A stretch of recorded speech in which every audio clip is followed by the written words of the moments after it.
일반적으로 이제 시장에서는 장기보다 단기가 더 높게 되면은 좀 이제 경기에 대한 둔화를 인식을 하는 지표로 좀 많이 활용을 하고 있기 때문에 이제 앞서서 말씀드렸던 거는 이제 경제 성장이 뒷받침이 되어주고 있고 고용이 뒷받침이 되는 상황에서 사실 금리 인상을 하면 버틸 수가 있는데 이렇게 장단기 금리 차가 좁혀지고 오히려 역전이 되면 그게 가짜라는 거 아니에요? 성장이. 그렇죠. 이제 제가 앞서서 이제 지표적인 부분을 말씀을 드렸는데 지표가 지금 그렇지 않다라고 얘기를 하는데 무조건적으로 이렇게 급하게 했을 때 오히려 물가를 잡지도 못할 뿐만 아니라 성장 둔화와 오히려 이런 실업률이 다시 늘어나서 경기 침체에 대한 이 소위 말하면 진짜 스태그플레이션이 진짜로 발생되는 거 아니냐라는 우려가 지금 확대가 좀 되고 있다.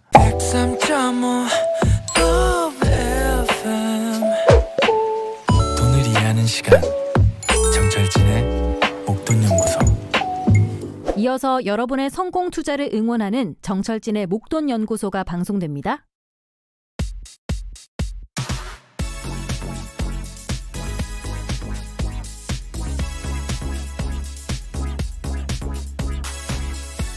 엔화 약세, 일본의 쇠락인가? 아니면 일부러 그러는 걸까?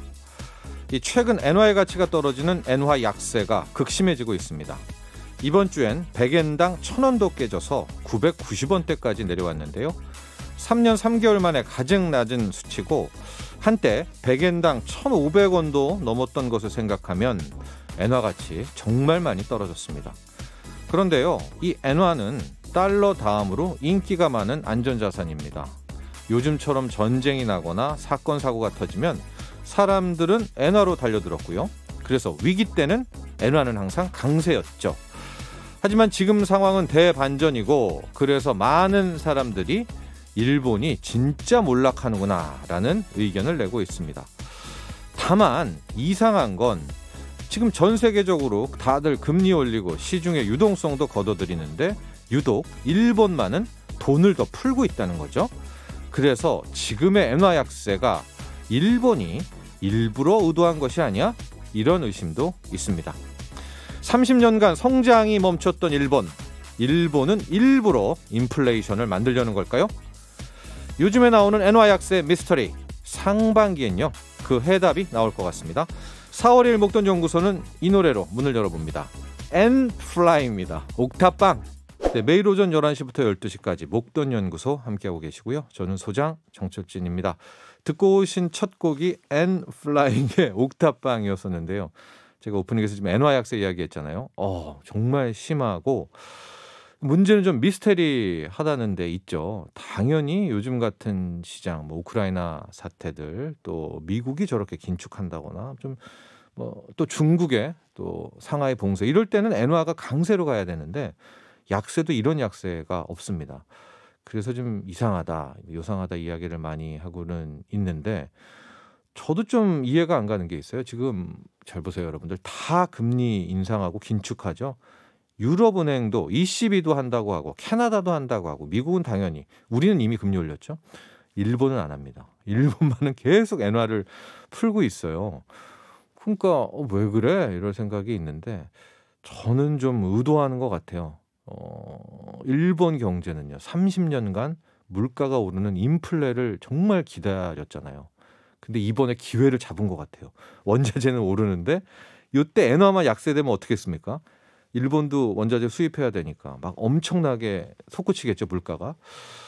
인플레를 한번 노려보는 건가? 의도적으로. 근데 그게 맞을까? 이런 생각을 해보고 있는데요. 문제는 우리랑 일본이랑 기업들이 이렇게 만나는 부분이 많지 않습니까? 경쟁하는 부분들. 엔화를 일부러 저렇게 약세를 만들어 보면은 수출 가격 경쟁력에서 일본이 좀 유리하죠. 그러면은 우리나라 철강, 기계, 자동차, 일본과 싸움에 있어서는, 경쟁하는 데 있어서는 약간 좀 불리한 측면도 있어서 이런 것들도 우리가 함께 고려를 해야 될 것 같아요. 엔화 약세 이야기 나눠봤고요. 문자 참여는요. 샵1035 단문 50원, 긴 문자는 100원입니다. 고릴라는 무료고 유튜브에서 목돈연구소 검색해서 구독, 좋아요 많이 눌러주세요. 목돈연구소 인별그램 @ 빅머니도 팔로우 하셔서 함께 해주시기 바랍니다. 자, 오늘 잠시 후에는 기초부터 차근차근 주식을 배워보는 주식 입문 코너 주식학개론 헤르메스타 하청한 본부장과 함께하고요. 또 꽃보다 주식 지난주에 있어서 한 번 더 갑니다. 주식 강사자, 작가로 활동 중인 박민수 작가와 함께 요즘 미국 주식시장에서 새롭게 뜨고 있다는 팡이 아닙니다. 뉴 팡에 대해서 살펴보죠.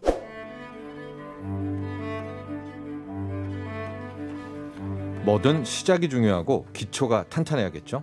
기초부터 단단하게 다져보는 주식 공부, 주식학 개론. 오늘도 강의해 주실 헤르메스타 하청환 본부장에게 차근차근 배워봅니다. 네, 하청환 본부장 스튜디오에 나와 계십니다. 안녕하십니까? 네, 안녕하십니까? 네. 이런 문자가 도착했습니다. 윤정민님, 마음 따뜻한 하청환 본부장님, 옆에 마음도 외모도 아름다우신 분이 함께하길 늘 바라봅니다. 많은 청취자분들이 한마음 한뜻으로 좀 응원하고 있습니다. 그러나 지금 하청환 본부장은 주식과 연애 중이고 지금 몸도 좀 아프면서 네. 계속 지금 집콕 생활하고 계시죠? 맞습니다. 네, 좀 이 면역력이 약해졌을 때 또 이제 조심해야 되기 때문에 일정이 끝나면 이제 집에 계속 박혀 있습니다. 네. 참고로 오미크론 이런 거와 관계가 없고요. 지금 하청환 본부장은 과로입니다. 과로로 지금 옆에 마음도 외모도 아름다우신 분이 계셔야 되는데 홀로 지금 하청환 본부장이 이 아픈데도 또 주식 공부를 하고 있습니다. 맞습니다. 왜냐, 여러분에게 강의를 해드리려고 하고요. 오늘 굉장히 중요한 이야기입니다. 그렇죠. 정말 전문가 100명이면 100명 다 다른 소리를 하고 있는 그렇죠. 미국의 금리 인상. 이게 호재냐 악재냐. 이것 때문에 금리 인상을 빠르게 하고 크게 오르는 것이 주식을 떨어뜨릴 것이냐, 아니면 길게 보면 또 호재일 것이냐. 자, 우리 하청환 본부장 시작해 주죠. 네, 저는 일단 호재라고 생각합니다. 두 갈식으로 딱 정답을 저의 답을 금리 인상 두려워하지 말라. 두려워하지 말라라고 좀 생각합니다. 일단 이 과거에도 한번 이 금리 인상기에 주식이 오히려 올랐었던 그런 부분들을 좀 말씀을 드렸었는데요. 일단은 이 금리 인상을 진행을 한다라는 것 자체가 우리가 이제 기초 체력이 된다라는 관점으로 일단 보셔야 돼요. 그리고 일단 과거의 금리 인상기랑 비교를 했을 때 일단 미국의 경제 성장률이 굉장히 좀 높은 상황이 유지가 되고 있습니다. 그리고 고용도 지금 고용 지표 뭐 실업 관련된 이제 청구 건수를 보시게 되더라도 지금 거의 이제 역대 최저치 수준이거든요. 그렇게 된다라는 거는 결국에는 고용률이 굉장히 높다라는 거고 이제 연준에서 이제 완벽하게 발표를 한 건 아니지만 일반적으로 4.4에서 4.5%를 완전 고용으로 좀 얘기를 하고 있는데, 그렇죠. 미국이란 나라에서 4% 실업률이면은 엄청난 거죠. 이게 진짜 좋은 거죠. 근데 그게 이제 작년에 하반기에 3%대까지 떨어졌었거든요. 그러니까 이미 연준에서는 강력하게 오를 만한 지금 기반들이 지금 마련이 되어 있는 상황이고요. 성장성은 어때요, 미국 경제? 성장성도 좋습니다. 지금 이제 5%대 이상 지금 흐름이 나오고 있고, 사실 이 경제 전문가들이 예측했었던 경제 성장률보다도 작년 이제 4분기에는 더 좋게 나왔거든요. 그래서 기초 체력이 굉장히 좀 좋은 상황이고, 이제 경제 성장률도 잘 나오고 있고, 고용도 지금 잘 되고 있기 때문에 사실 금리를 굉장히 급하게 올려도 버틸 수 있다라는 얘기가 계속적으로 나오고 있거든요. 그래서 근데 이제 우리가 생각을 해야 되는 게, 금리를 올리는 거에만 너무 치중을 하지 말고 이 경제가 좋아지고 있고 성장을 하고 있다라는 거는 그만큼 기업들이 사업을 잘 영위를 하고 있고 돈을 잘 벌고 있다라고 생각을 하시면 됩니다. 그리고 기업이 돈을 잘 번다라는 거는 결국에는 그 기업들의 펀더멘털 자체가 좋아지는 거고, 그렇게 됐을 때는 이제 뭐 유상증자라든지 주식수가 늘어나지 않는다라고 한다면 기업의 가치가 높아지면 시가총액이 높아져야겠죠. 그러면 시가총액이 높아지게 되면 그거를 바탕으로 이제 지수를 짜기 때문에 지수 자체가 높아질 수 있는 상방 가능성이 높아졌다라고 보시면 됩니다. 그래서 알겠습니다. 그래서 그런 흐름으로 봤을 때 일단은 너무 나쁘게만 생각하지 말고, 물론 충격이 아예 없다라고 보기는 어렵죠. 하지만 중장기적인 관점으로 본다라고 한다면 충분히 호재라고 생각을 하고 접근을 해보셔도 저는 좋다라고 생각을 하고 있습니다. 우리 하청환 본부장은 지금 금리 인상의 원인이 되는 인플레이션이 원자재발 인플레이션이기도 하지만 고용이 좋아진다거나 성장이 좋아지는 걸로 봐서는 분명히 미국 경우엔 수요 부분이 좋아지는 인플레이션도 맞다는 거죠. 그렇죠. 그러니까? 수요가 네. 많이 높아지는 건 왜냐하면 경제에 대한 이런 활동 인구가 많아지면 자연스럽게 이제 소비가 많이 일어나게 되는 거고 그게 단기적으로는 인플레이션에 영향을 줄 수 있지만 그게 기업의 이런 매출을 증가시키게 되는 거고 선순환 구조로 갈 수 있다라고도 해석을 해볼 수가 있는 거죠. 그래서 스태그플레이션의 우려는 과하다. 네. 라서 호재 쪽에 전문가입니다. 그러니까 우리 하창 본부장은 네, 그 말씀을 맞습니다. 좀 생각하시고 오늘 네. 방송을 들으시면 좋겠고요. 네. 금리 인상 추이 전망 이건 한번 보고 가야 될 것 같아요.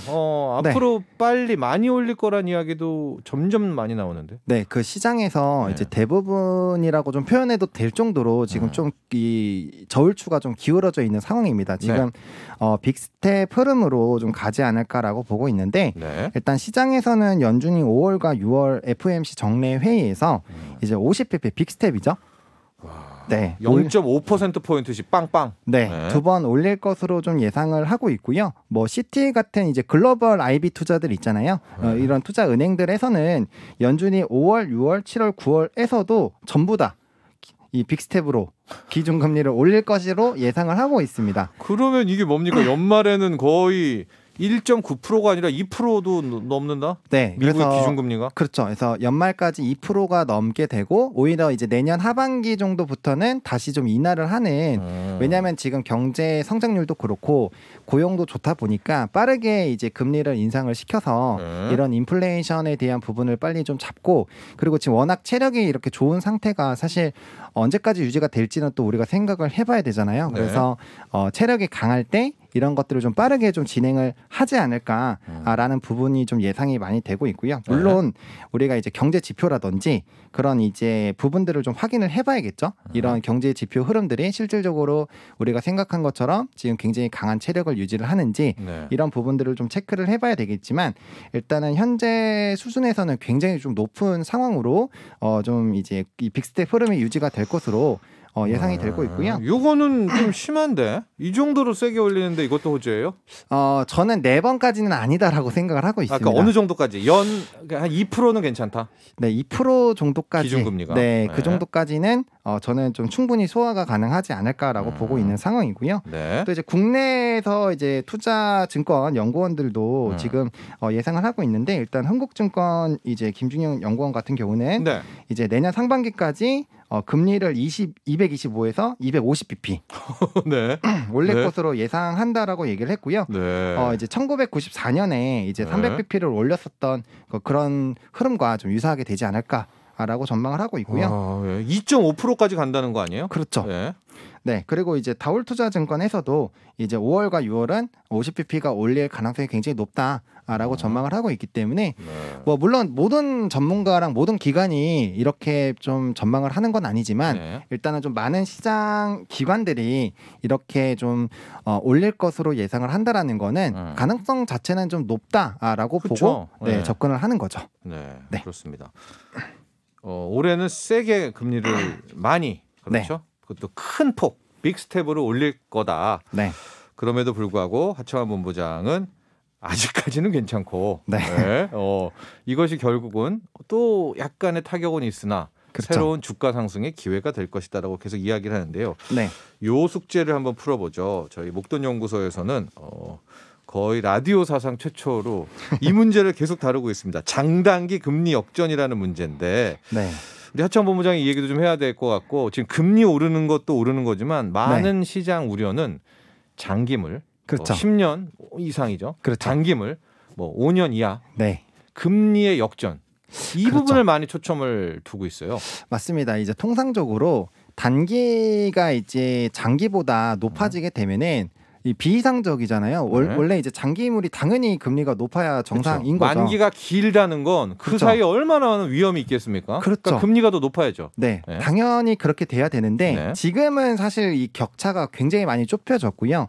일반적으로 시장에서는 이제 10년물과 2년물을 좀 기준으로 많이 봅니다. 그래서 만약에 이제 당연히 단기가 이제 만기가 짧기 때문에 쌓여야죠. 네, 쌓아야 되는 그런 부분인데 지금은 우리가 빅스텝이 예상이 되다 보니까 금리가 단기적으로 좀 많이 오르지 않을까라는 기대감이 지금 굉장히 많은 상황이고 그러다 보니까 이제 투매성 물량들도 좀 많이 생기고 있는 거죠.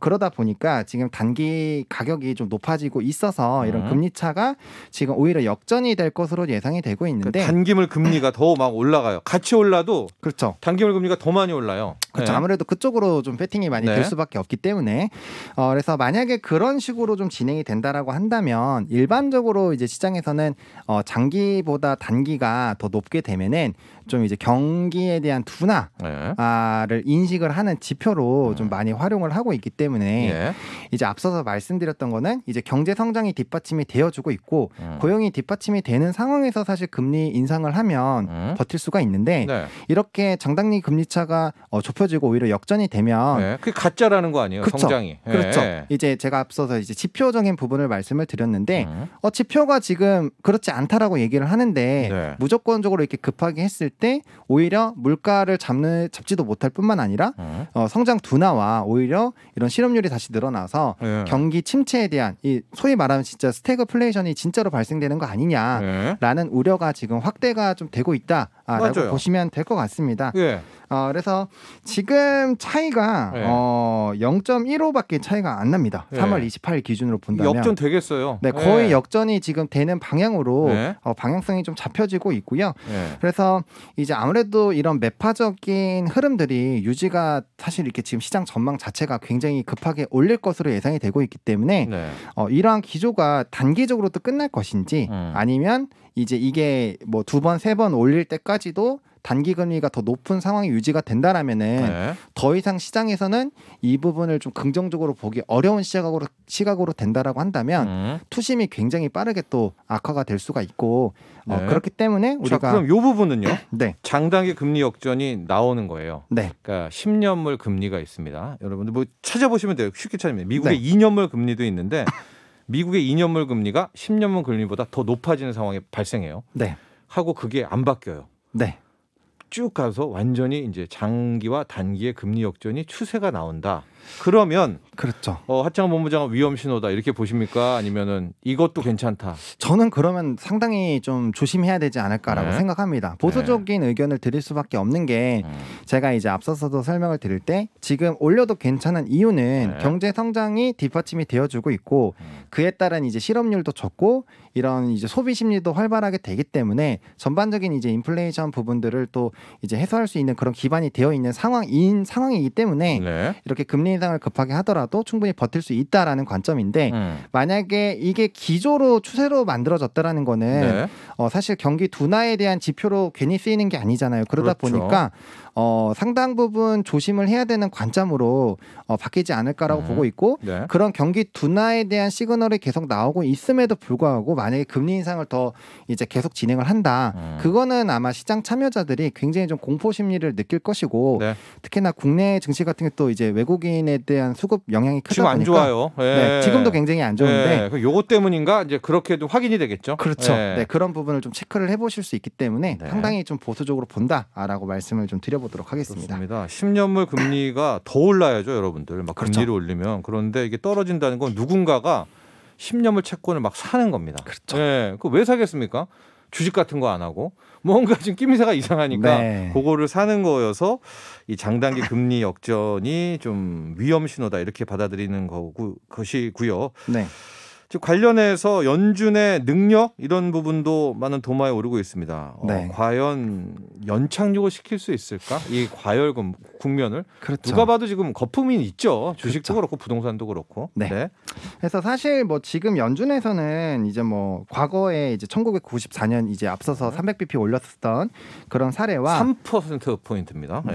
그리고 이제 1984년 그리고 1965년 때를 좀 언급을 하면서 이번에 우리의 이런 성장률이라든지 고용률이라면은 충분히 연착률이 가능하지 않을까라는 언급을 하고 있는데 사실 연착륙까지에는 조금 회의론이 많습니다. 그래서 경착륙, 그러니까 어느 정도 이제 부담이 안 되는 선까지는 괜찮겠지만 지금 이렇게 급하게 올리는 게 아예 영향이 없기는 어렵다.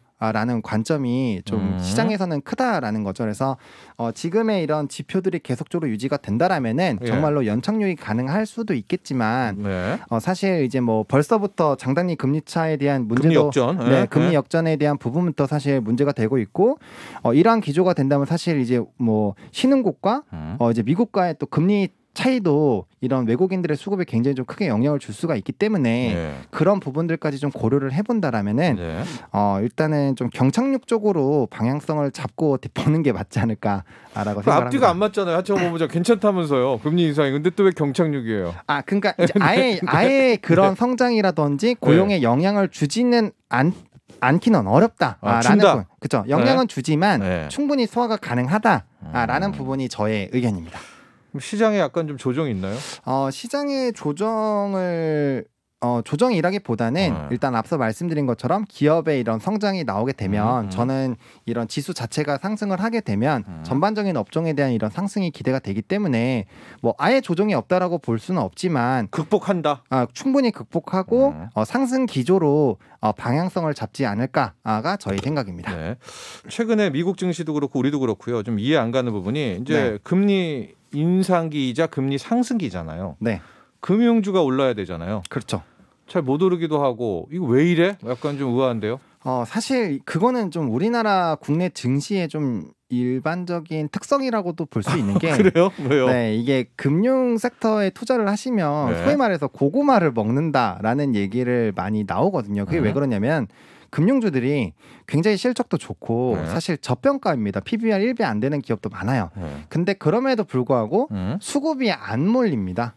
왜냐하면 이게 이미지가 조금 형성이 된 것 같아요. 실적도 좋고 금리 인상기 다 좋은데 어차피 주가 안 오를 거잖아라는 그런 생각들이 좀 많이 팽배해 있습니다. 그러니까 일반적으로 테마가 형성이 되면 수급이 조금 쏠리면서 주가가 탄력적으로 나와야 되는데 그렇죠. 그다음에 실적이 나올 때 더 갭업하고요. 그렇죠. 그게 일반적인 흐름인데 워낙 실적도 좋고 저평가 얘기가 이제 계속적으로 오랜 기간 나오다 보니까 이번 금리 인상기라고 다를까라는 조금 이런 의구심들이 투자자들 사이에서 많이 있죠. 물론 아예 이런 금리 상승기에 당연히 금융주랑 보험주가 좋을 수밖에 없는 거 좋을 아닌가? 수밖에 없기 때문에 아예 이전과는 다르다라고 보기는 어렵겠지만 그래도 이 뭐 최근 들어서 곡물이라든지 이런 뭐 로봇이라든지 이런 이벤트가 굉장히 부각이 돼서 섹터가 부각이 될 때처럼 상승력이 안 나온다라는 거죠. 수급이 안 붙는다. 네, 그래서 사실 조금 되게 오랜 기간을 투자를 하지 않으면 수익이 나기 어렵기 때문에 조금 보수적으로 보셔야 되겠지만 뭐 사실 큰 자금을 운용을 하시고 좀 이런 이 물량을 모아 가신다라는 조건으로 본다라고 한다면 충분히 뭐 은행주라든지 보험주를 보실 수가 있고 저는 만약에 본다라면은 보험주 쪽이 조금 더 탄력적이지 않나라고 생각을 하고 있습니다. 또 은행주는 윤석열 정부죠. 대출규제 완화라는 호재죠. 은행 입장에서는. 그렇죠. 호재입니다. 왜냐하면 금리도 올라가는데 대출까지 풀어주는. 그렇죠. 보험 같은 경우에도 실은 이게 얼마만입니까? 엄청 금리가 다시 오르는 부분도 호재이긴 한데 수급이 안 붙어서 주가가 좀 멈칫한다라는 하청원 본부장의 분석이었습니다. 다음 주에는 로봇. 지금 요즘 삼성도 뛰어든다는 로봇에 대한 이야기를 나눠보도록 하겠습니다. 자, 여기까지 할까요? 네. 지금까지 하청원 본부장, 헤르메스탁 하청원 본부장과 함께했고요. 노래를 또 저희가 들려드려야죠. 아이유입니다. 내 손을 잡아. 나도 부자 되고 싶어서 라디오를 켰어. 정확하고 철저한 정철진의 목돈 연구소.